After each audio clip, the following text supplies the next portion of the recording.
Why is it necessary for God to send messengers? If you believe in God or the unseen truth that created this world, you may have asked yourself this question: why does God send messengers? And if you believe in God, the evidence is enough for you that a wise, truthful one created this world.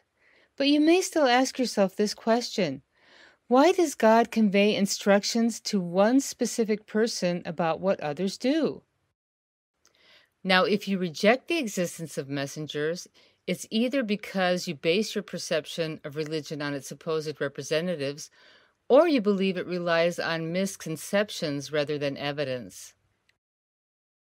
In either case, it is crucial to base your faith on the evidence.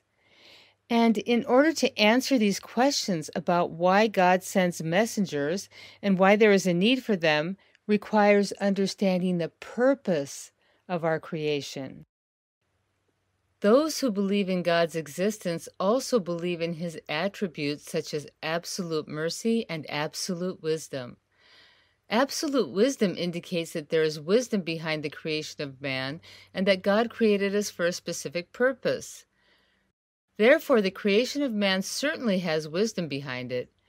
God has created us for a specific purpose. As conscious and intelligent beings, we need to understand this purpose and strive to attain it. So, what is this purpose?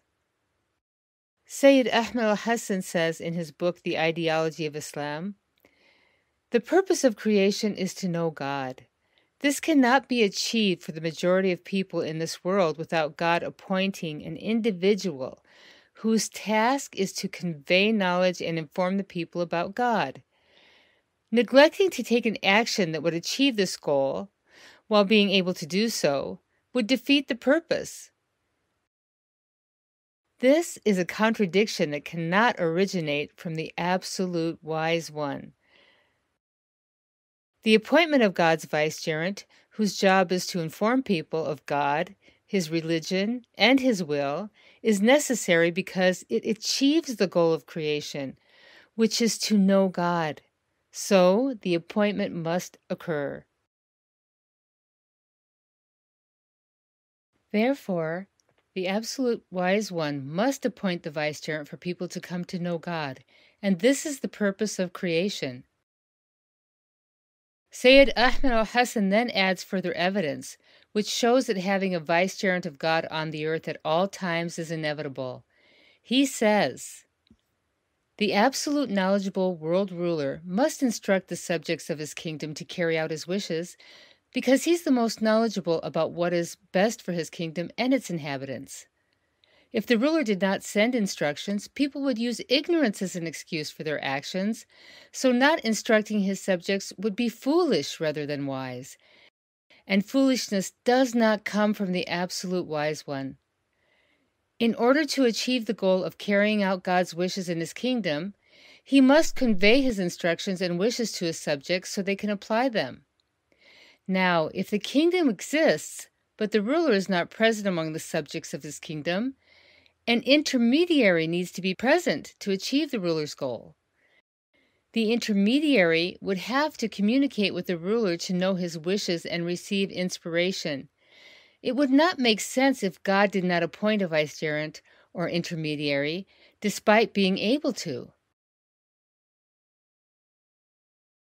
It would also undermine the purpose of his subjects executing his wishes. Here, a question may arise. If God is absent, then is he absent from all the people? And if he communicates with a specific person, is he able to communicate with anyone? If he is able to communicate with anyone, then why doesn't he convey the purpose of creation and transmit his will to each and every one of us? Sayyid Ahmed Alhasan answers this question. God is not truly absent. He is only absent in the sense that people ignore his obligatory commands and neglect him. These serious shortcomings result in his absence. He is the absent witness.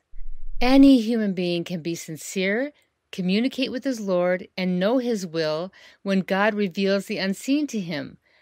But this only happens in two cases. The first being that the individual is God's vicegerent on his earth and God provides him the necessary knowledge to meet the needs of creation.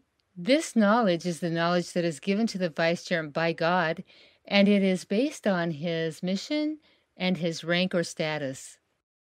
The second scenario involves God's servants. Any person from among the servants of God could receive some knowledge of the unseen and should be able to benefit and learn about God's vicegerent on the earth, since they have very little prior knowledge. They need this vicegerent to complete their understanding.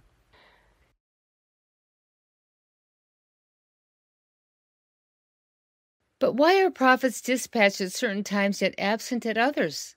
And why are those who convey divine knowledge and verdicts of God present sometimes, but at other times absent, such that it is necessary for us to refer back to narrations from a previous prophet? Stay tuned to discover the answers to these questions in the next episode.